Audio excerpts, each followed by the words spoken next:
Live mula sa GMA Network Center, ito ang 24 oras. Kaunting pasensya sa mga nasa kalsada na at pati dun sa mga babiyahe pa lamang, mabigat ang trapiko sa ilang bahagi ng EDSA sa mga oras na ito. Tulad na lang sa EDSA Pasay Road, southbound yang nasa kanan at northbound ang nasa kaliwa. Mabigat din ang trapiko sa EDSA Orense sa Makati. Southbound yung nasa kaliwa at northbound naman ang nasa kanan. Ito naman ang sitwasyon sa EDSA Cubao. Southbound ang nasa kaliwa at northbound ang nasa kanan. Magandang gabi po, Luzon, Visayas at Mindanao. Humarap sa pagdinig ng Senate Blue Ribbon Committee tungkol sa kontrobersyal na Sugar Order No. 4 si Executive Secretary Vic Rodriguez. Dito giniit niyang walang basbas mula sa kanya ang pagpasa ni na dating Sugar Regulatory Administration Administrator Hermenegildo Serafica at dating Agriculture Undersecretary Leo Sebastian sa kautusan para sa pag-aangkat ng 300,000 metriko tonelada ng asukal. Pero bago siya humarap sa pagdinig, muntik na siyang pasilbihan ng sapina ng Senado matapos maunang magpasabi na hindi siya makakadalo. Nakatutok si Mav Gonzalez. Ang sulat ni Executive Secretary Vic Rodriguez ang tinalakay ng mga senador sa unang bahagi ng pagdinig ng Blue Ribbon Committee tungkol sa kontrobersyal na Sugar Order No. 4. Dito sinabi ni Rodriguez na hindi siya makakadalo alinsunod sa utos ni Pangulong Bongbong Marcos at sasagot na lang sa mga written inquiries sa kanya. Ang kanyang hindi pagdalo, ikinadismaya ng ilang senador, kaya naghain ng mosyon si Senador Risa Hontiveros na ipasampina na ang Executive Secretary. Hindi naman po yata tama na si ES, who leads the bureaucracy in service of the President, government, and the people, ay ligtas at sitting pretty, habang ang matatapat na civil servants at career employees ay ginagawang fall guys. Nang magbotohan, 11 senador ang pumabor na ipasampina ang Executive Secretary, 3 ang tumanggi at 3 ang nag-abstain.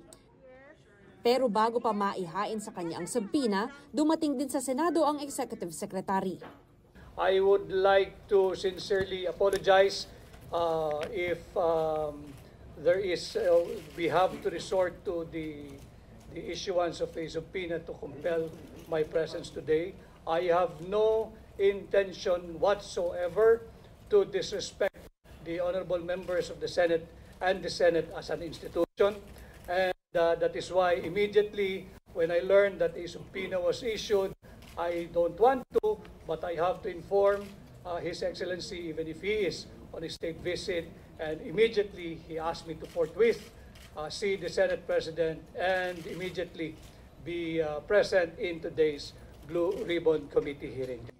Paliwanag ng Executive Secretary, walang go signal mula sa kanya ang pagpasa ni na dating Sugar Regulatory Administration Administrator Hermenegildo Serafica at dating Agriculture USEC Leo Sebastian sa Sugar Order No. 4 na mag-i-import dapat ng 300,000 metric tons ng asukal.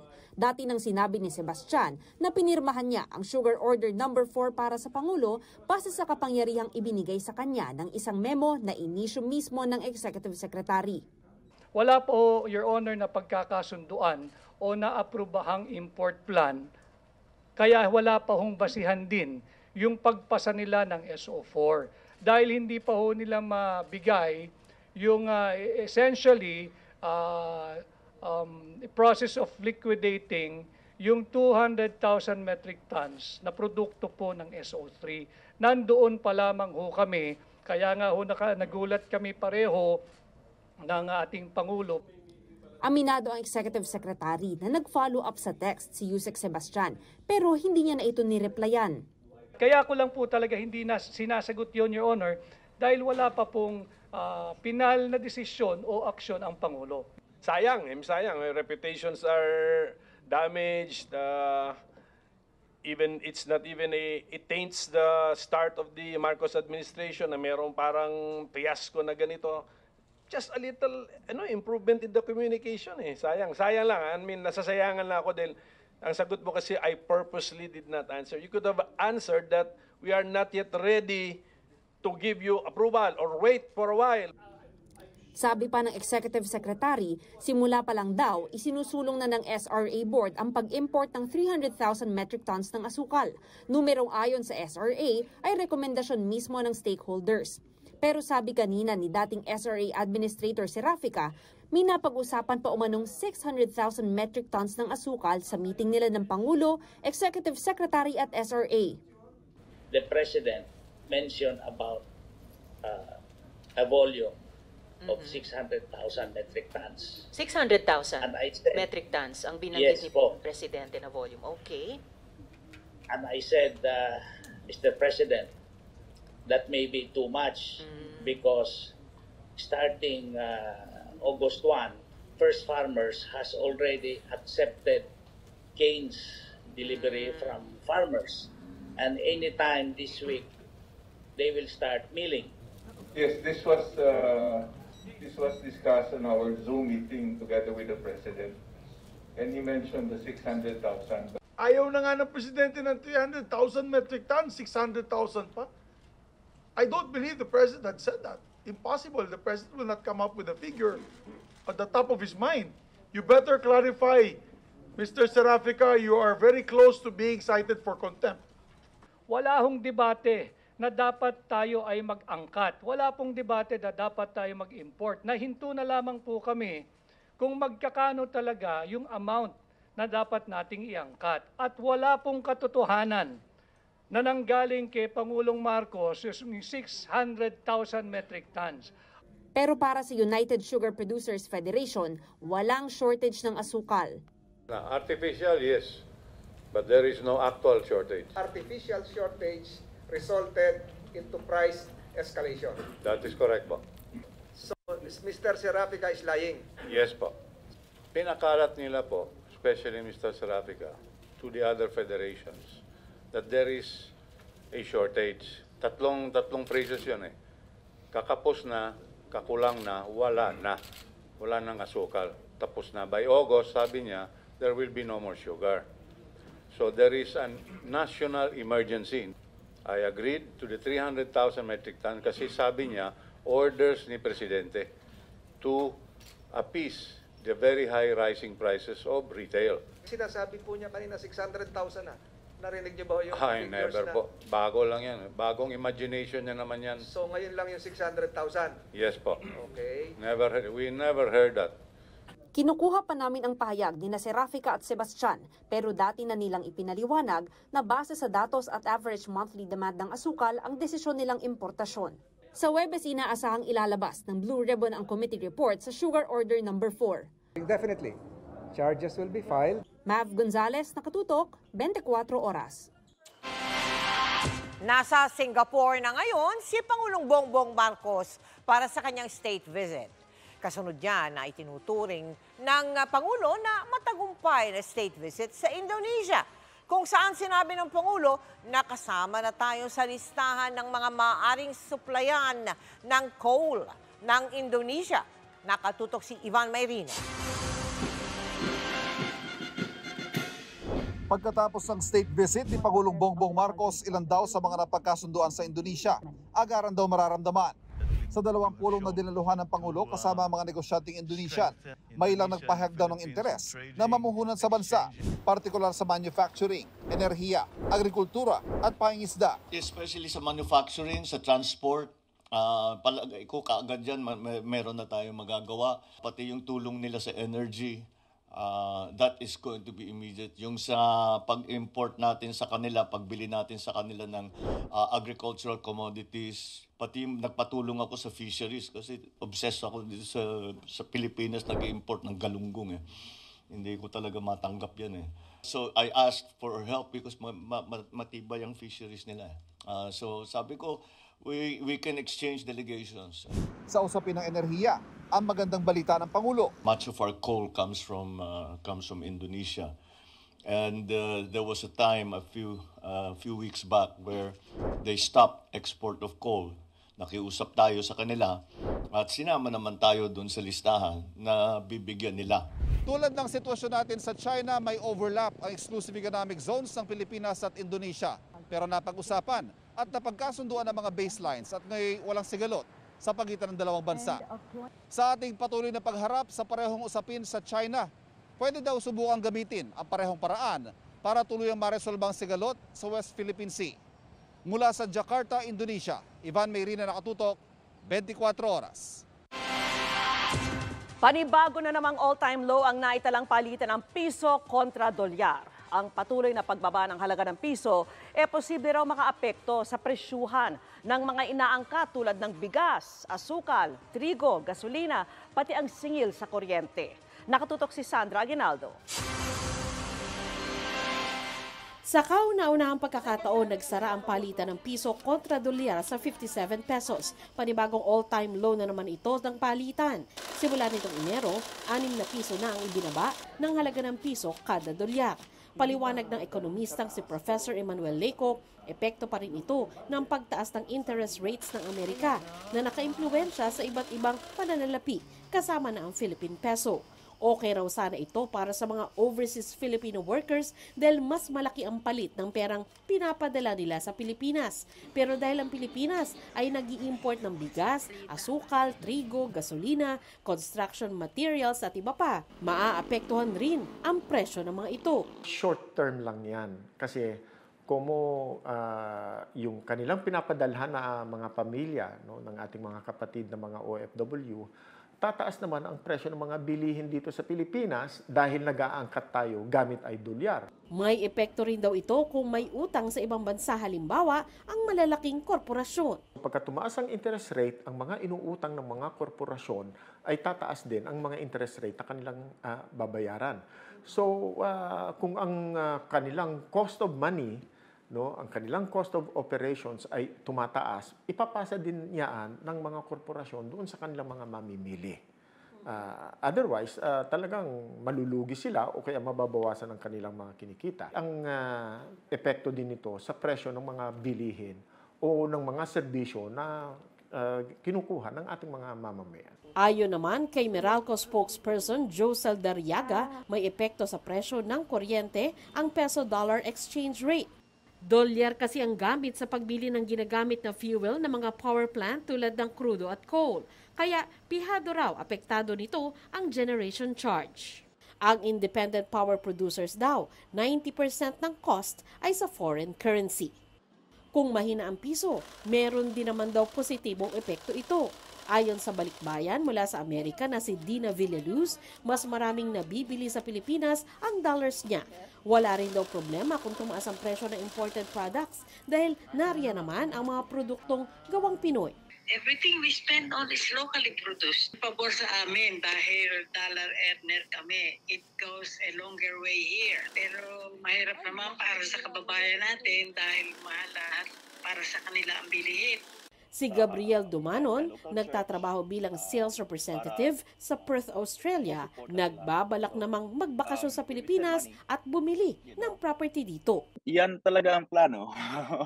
Mag-invest more in business, investment properties. Kaya because the conversion rate is more. Sandra Aguinaldo, nakatutok, 24 oras. Bagyang bumaba ang inflation rate o bilis ng pagtaas ng bilihin at serbisyo sa bansa base sa pinakauling datos ng Philippine Statistics Authority. 6.3% ang inflation rate nitong Agosto, mas mababa kaysa sa 6.4% nitong Hulyo.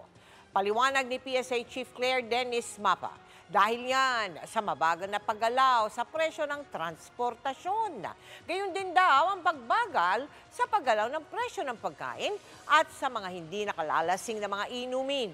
Sabi ng National Economic and Development Authority o NEDA, nakatulong din sa pagbagal ng inflation ang ipinamamahaging subsidiya ng pamahalaan at mga pagbabago sa sistema ng pagsasaka para ibsan ang epekto ng mabilis na pagtaas ng presyo sa iba't ibang bansa. Pasok pa rin daw sa forecast range ng Bangko Sentral ng Pilipinas ang kasalukuyang 6.3% inflation rate. Sinira na lang at ginawang pataba ng ilang magsasaka sa Benguet ang mga pananim nilang repolyo. Hindi raw nila ito maibenta dahil masyadong mababa ang halaga sa merkado. May naisip naman daw na paraan ang Department of Agriculture. At nakatutok si Bernadette Reyes. Kasalukuyan pong tinatadtad namin ng mga kapatid ko yung mga pananim ng mga magulang namin. Hindi po siya naani kasi mura po yung gulay ngayon. Katulong ng kanyang ama at mga nakababatang kapatid, pinagtataga na lang nina John Slay ang mga pananim nilang repolyo. Hindi na raw nila ito mabenta kaya gagawin na lang pataba. Mas madali raw itong humalo sa lupa bilang pataba kapag tinadtad. 5 piso kada kilo lang daw ang bentahan ng repolyo na i-post niya ang video noong huling linggo ng Agosto. Kung ibibentaan nila sa ganoon kababang halaga, mas malaki pa raw ang gastos kaysa sa kanilang kikitain. Inalok rin naman daw niya ang repolyo sa sino mang may gusto nito. Mapapaluha ka talaga habang sinisira mo yung pananim mo. Hindi pa nagbalik yung kapital daw, sabi ni Papa. Nakikita ko sila kung gaano sila naghihirap, yung mga sakripisyo nila, yung halos maaga silang pumupunta sa hardin kahit malamig. Saka po nagagabihan sila doon. Batid ng Department of Agriculture ang problema ng mga magsasaka kung saan dadalhin ang kanilang mga ani. It's been happening for the last 4 or 5 years. Ang una, wala tayong value chain activity na nangyayari after harvest. Ang mga magsasaka natin, kapag umani ng gulay, pinagbibili lang nila sa kanilang local market. Walang mamimili sa kanila para dalhin sa Manila o dalhin sa Pangasinan o dalhin sa Quezon City o kahit sa dito sa Palakang, Manila. Ayon sa Department of Agriculture, mahalaga makarating sa mga pamilyan kagaya nito ang ani ng mga magsasaka mula sa mga probinsya kung saan sobra ang supply ng mga gulay. We shall strengthen the value systems approach na meron tayong truck na bibili at may mga mamimili. Bukod sa paglalatag ng mekanismo para makarating sa pamilihan ng kanilang mga ani para sa mga pamilyang nabubuhay sa pagsasaka tulad ni John, bilhin din daw sana sa tamang halaga ang kanilang mga pinaghirapan na pananim. Mahal na ngayon yung mga fertilizers, mahal na ngayon yung mga chemicals na ginagamit pampataba sa mga pananim. Nakakabaon talaga sa utang pag yung presyohan is hindi umaabot sa at least mga 15 pataas man lang po para kahit papano merong income po yung farmers. Sinusubukan pa namin kunin ng DA kaugnay sa mahal na presyo ng pataba. Sa tala ng DA, 60 pesos kada kilo ang bentahan ng repolyo sa malalaking pamilyan sa Metro Manila noong mga panahong pinost ang naturang video. Ganito rin ang prevailing price ng repolyo ngayong araw. Bernadette Reyes, nakatutok, 24 oras. Umaapila rin ng tulong ang ilang magsasaka ng bawang sa Itbayat sa Batanes. Hanggang ngayon kasi, hirap pa rin silang maibenta mga ani nilang bawang na pangunahin nilang kabuhayan. Sa 60 metrikong tonelada na aning bawang sa buong Itbayat, nasa 25 metriko tonelada pa lang ang hindi na ibebenta. Kalahati ang binili ng provincial government ng Batanes para makatulong sa mga magsasaka. Pero yung iba rito ay nanganganib na raw masira. Puno na rin daw ang storage facility ng Provincial Agriculture Office. Nakikipag-ugnayan na raw ang lalawigan kahit sa mga maliliit na negosyo. Sa ngayon, sakaling mabili ang mga bawang, apila naman ang mga magsasaka na huwag naman silang baratin sa presyuhan. Hindi na lang mga ordinaryong mamamayan ang napeperwisyo sa mga kumakalat na text scam. Pati ilang senador muntik mabiktima ng ganyang panloloko. Nakatutok si Cedric Castillo. Isang click lang sa tinext na link, instant 6,000 pesos agad ang premyo. Ito raw ang paulit-ulit na notification sa cellphone ni Mel. May inaantay tayong tawag o kaya text, kaso itong mga ito pumapasok, nakakairita syempre. Pero nang makatanggap ng text scam na may pangalan na niya mismo, ibang usapan na raw yan. Nakakakaba din na paano nila nakuha yung pangalan ko. Baka mamaya personal details ko nakuha na rin nila. Pero hindi lang daw karaniwang cellphone users, kundi pati mga opisyal na mismo ng pamahalaan. Pinuputakti na rin di umano ng ganitong estilo sa panloloko. Mismong si Senate President Mig Zubiri nakatanggap daw ng text mula sa isang di umano'y local official na humihingi ng 50,000 pesos bilang tulong sa isa nitong programa. Nahuli na raw sa entrapment ang mga nasa likod ng scam. Halos ganyan din daw ang naranasan ni Senador Jinggoy Estrada matapos siyang makatanggap ng mensahe mula raw sa mga nagpakilalang lokal na opisyal na nanghihingi ng pondo. Kaya sa kanyang privilege speech, ipinunto niyang napapanahon ng magkaroon ng SIM card registration law. Hindi natatapos ang problema sa pagbablock ng mga numero na gamit ng mga kawatan. The anonymity they're enjoying is their shield from their accountability in their abusive practices. Si Senadora Nancy Binay nagulat din daw nang makatanggap ng text scam na may pangalan niya. Hindi nga raw niya ginagamit ang kanyang personal na cellphone sa pakikipagtransaksyon online, kaya pinagtataka niya kung saan nakuha ang kanyang cellphone number. Kahina-hinalang tawag naman daw ang natanggap ni Senadora Grace Poe galing sa nagpakilalang ambasador na humingi pa raw sa kanya ng pinansyal na suporta. Tumigil lang daw ito nang mag-request siya ng virtual meeting. Dati nang nakapasa sa Kongreso ang SIM card registration bill pero na-veto ito ni dating Pangulong Rodrigo Duterte. Sa Kamara, muling ipinapanukala ang pagpaparehistro ng SIM card. Sa huling pagdinig sa Kamara, sabi ng National Privacy Commission na nakikipag-ugnayan sila sa Viber at GCash patungkol sa mga scam messages. Sa isang pahayag, tiniyak ng Viber na gumagamit sila ng end-to-end encryption. Ibig sabihin, hindi umano maa-access ng kumpanya ang mga pribadong pinag-uusapan ng mga user nito. Pinapahalagahan daw ng kumpanya ang pribadong impormasyon na ipinagkatiwala rito at ginagawa raw nila ang lahat para matiyak na hindi ito makokompromiso. Sa pahayag naman ng kumpanyang Globe na may-ari ng GCash, giniit nila na matagal na silang naglagay ng mga mahigpit na mga panuntunan para pangalagaan ang kanilang customer data at maharang ang third-party breach at mga scammer. Lampas 1 bilyong piso na raw ang nagagastos nito para paigtingin ang kakayanang ma-detect at mapigilan ang mga scammer at spammer. Halos 800 million scam and spam messages na raw ang na-block ng kumpanya at mahigit 14,000 scam-linked SIM cards ang na-deactivate sa unang 7 buwan ng taon. Nakikipagtulungan daw sila sa NTC at NPC para masawata ang cybercriminals at mapangalagaan ang data privacy. Nakipag-ugnayan na rin daw sila sa PNP at NBI kaugnay ng scamming incidents. Cedric Castillo, Nakatutok, 24 Oras. Tumaas ang presyo ng bigas sa ilang pamilihan dahil kakaunti raw ang ani. Pero sabi ng Department of Agriculture, panahon ng anihan sa ilang rehiyon kaya may sapat na supply ng bigas. Kaya hindi raw dapat tumaas ang presyo nito. Nakatutok si Joseph Moro. 3 piso ang itinaas ng kada kilo ng bigas sa Intercity Bukawi, Bulacan. Sabi ng may-ari ng isang rice mill, kakaunti raw ang palay. Hulyo anya nagsimulang tumaas ang presyo ng mga dumadating na palay sa kanilang gilingan dahil kumonti na raw ang supply nito. Sa pagsisimula ng lean months, mula Hulyo hanggang Setyembre, tumaas naman ng 2 pesos ang kada kilo ng palay. Tingin ni Concepcion, ngayong buwan ng Setyembre ang mataas na presyo ng bigas sa pamilihan. Pagka October, yan ang starting ng anihan. So, pwede pong tumaas, pwede din pong mag-stable sa presyo. Tumaas din daw ang kada kilo ng darak at ipa dahil sa mataas na presyo ng palay.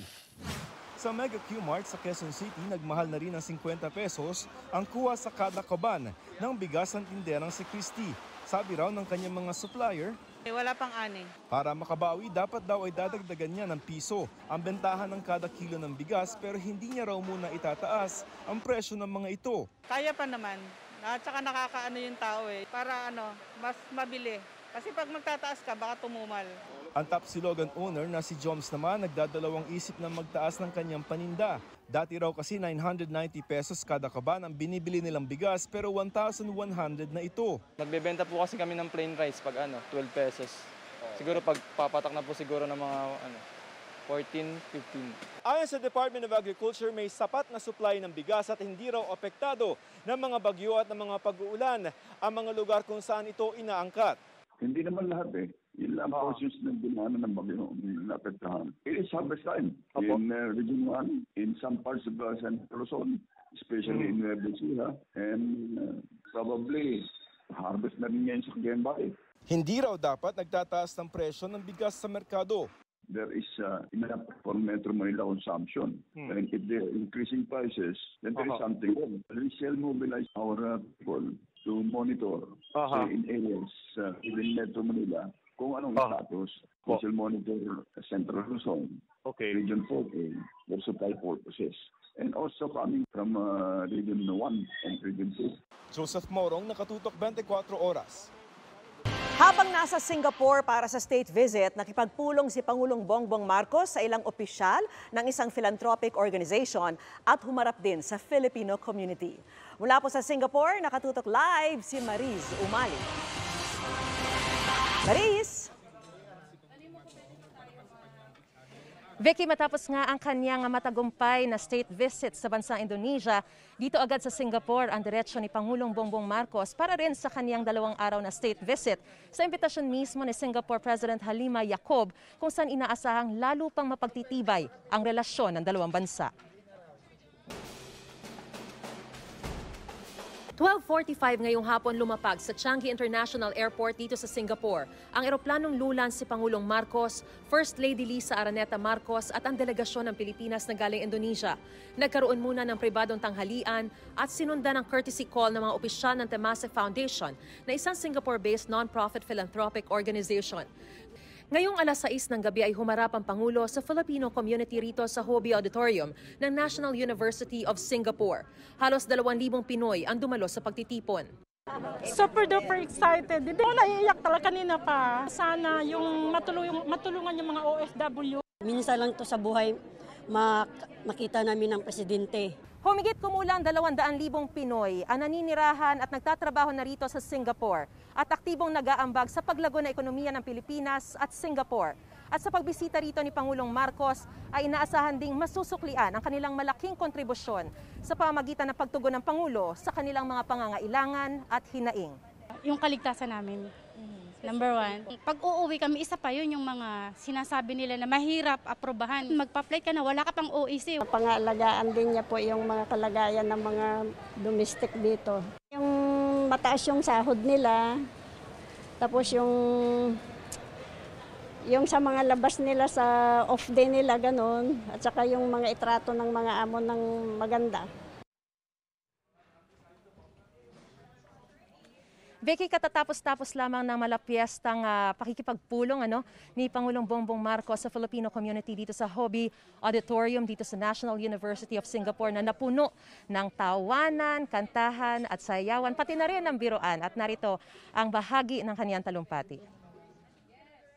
Pagka may pagkakataon na makasama at makapiling ang ating mga kababayan, siyempre kami pupunta talagang masaya, pagandahin ang ekonomiya para paramihin ang trabaho at kung talaga kami ay maging matagumpay para pauwiin na kayo at maaari na kayong magtrabaho sa Pilipinas.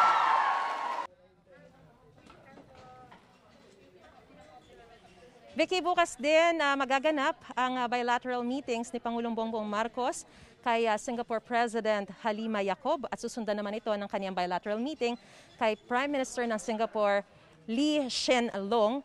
At yan muna ang pinakasariang balita mula rito sa Singapore. Balik sa iyo, Vicky. Maraming salamat sa iyo, Mariz Umali, nag-ulat live mula sa Singapore.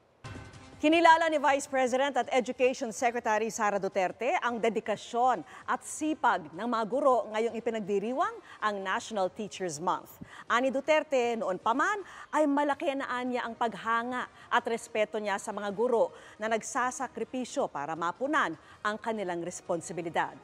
Napakalaking papel daw ang ginagampanan ng mga guro sa paghubog ng bawat kabataang Pilipino.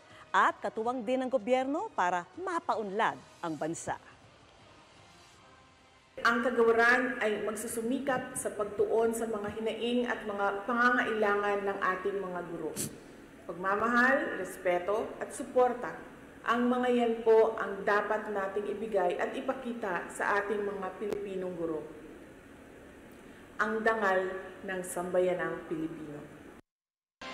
Nasa loob man ng piitan, dama ng diwa ng Pasko sa palamuting gawa ng malikhaing mga person deprived of liberty sa San Juan. Mismong sila ang gumagawa ng mga parol na ibinibenta nila para naman makatulong sa kanilang pamilya. Nakatutok si June Veneracion. Napapalibutan man ng rehas na bakal. Lutang na lutang ang diwa ng Pasko sa isang bahagi ng San Juan City Jail. Ang mga palamuting parol hindi binili o donasyon, kundi gawa mismo ng mga malikhaing kamay ng mga person deprived of liberty o PDL. Sa halos 300 nakapiit, halos kalahati ay sinanay sa paggawa ng parol bilang bahagi ng programa ng San Juan City Jail para makatulong sa mga PDL at kanilang pamilya. Kahit pa paano po siya nakakapagpadala po ako ng pera po sa kanila sa paggawa ko ng parol na hindi ko naman po nagagawa po dati sa laya. Ang 61 years old na si Jojo na unang beses magpapasko sa bilangguan, tumutulong din sa paggawa ng parol. Siyempre po, pag may ginagawa po, parang di niyo po mamalayan, gabi na naman, gano'n, tutulog na naman. Ganon din si Richard na ang bawat nagagawang parol, simbolo ng pag-asang muling makasama sa labas ng rehas ang pamilya. Malungkot talaga. Pag malapit ng kapaskuhan, palapit. Sobrang lungkot talaga. Tinitiis lang po. Minsan, iniiyak na lang po namin. Noong nakaraang taon kung kailan sinimulan ng programa dito sa San Juan City Jail, halos kalahating milyong piso ang nalikom na pondo. At ang pera na yon ang ginamit para maipadala sa pamilya ng mga nakakulong na nakibahagi sa paggawa ng parol. Nasa 350 hanggang 450 pesos ang presyo ng parol na gawa ng mga PDL. Ito isa sa paraan para mapakita nila sa ating mga kababayan na meron silang ambag sa lipunan. Pwedeng ang mga preso pala ang magbigay ng liwanag sa kanya-kanyang tahanan ng ating mga kababayan sa labas. June Veneracion, Nakatutok, 24 Oras. Dinoble po ng Department of Budget and Management ang nakalaang pondo para sa National Rice Program sa ilalim ng panukalang 2023 National Budget. Mula po sa kasalukuyang mahigit 15 billion pesos, ginawa itong mahigit 30 billion pesos. Ayon kay Budget Secretary Amina Pangandaman, nakalaan ang pondo para sa pagbibigay ng suporta sa mga magsasaka, kabilang na ang fertilizer o pataba at pananaliksik at paglikha ng mga pasilidad para sa anihan. Layo ng programa na mapataas ang ani at mapaunlad ang buhay ng mga magsasaka, pati na ang pagtiyak na sapat ang supply at matatag ang presyo ng bigas. Iisama ng binti, hindi pumreno sa pagpapabilib ang isang siklista sa Leyte. Hindi lang siya basta magaling sa pagbibisikleta. Sumasali rin siya sa mga paligsahan sa palakasan, gaya ng triathlon. Ang thumbs up ng kwento, tinutukan ni Chino Gaston. Bumilib ang mga netizen sa siklistang ito sa patarik na bahagi ng highway. Ang biker kasi, iisa lang ang binti. Pero kayang makipagsabayan sa ibang mga biker. Idol yan. Siya ang 22 taong gulang na si Jake Lacaba, na tubong Tacloban, Leyte. Abala ngayon sa pagtitraining si Jake at ang mga kapwa niya para athlete o mga atletang PWD. Bahagi sila ng para-triathlon team na sumasali sa triathlon, isa sa itinuturing na pinakamahirap na paligsahan sa buong mundo. Dahil kailangan mo lumangoy, magbike at tumakbo para matapos ang karera. Ipinanganak si Jake na may cleft lip at putol ang kaliwang binti. Si Vince Garcia, ang coach na nakadiskubre at nagbigay kay Jake ng pagkakataong mag-full-time training. Higit isang dekada na rin siyang tumutulong sa mga para-athlete para makasali sa mga triathlon competition. Sabi ko I want to see and evaluate kung anong kaya mong gawin sports. Sabi niya, coach, punta ako dyan sa'yo. Expect ko magbabas pumunta dito. Ang ginawa niya, nagbisikleta siya mula Tarlac hanggang dito. Nag-set up ako ng bike shop. So after their athletes, there's something to fall back on, di ba? Pwede silang maging coach in cycling, pwede silang maging bike mechanic, pwede silang maging swimming coach or running coach. Para makalikom ng pondo pang gasto sa training, equipment at entrance fee ng competition, bike mechanic din si Jake at iba pa niyang kasamahan. Dati nang nakasali ang grupo ni Jake sa relay triathlon sa Bicol. Ngayon Setyembre, sasabak siyang mag-isa sa triathlon sa Clark, Pampanga. Todo ang paghahanda niya sa swimming ang itinuturing niyang pinakamahirap na bahagi ng kompetisyon. Kasabay din ito ang training sa pagtakbo na dahil sa kanyang kalagayan, tatapusin niyang nakasaklay. May mga modernong prosthesis para sa mga putol ang paa, pero wala pa raw siyang perang pambili nito, kaya tiyaga na lamang muna. Mahirap ko talaga. Pero ano naman, pag gusto mo, yun talaga. Hindi mo hirap.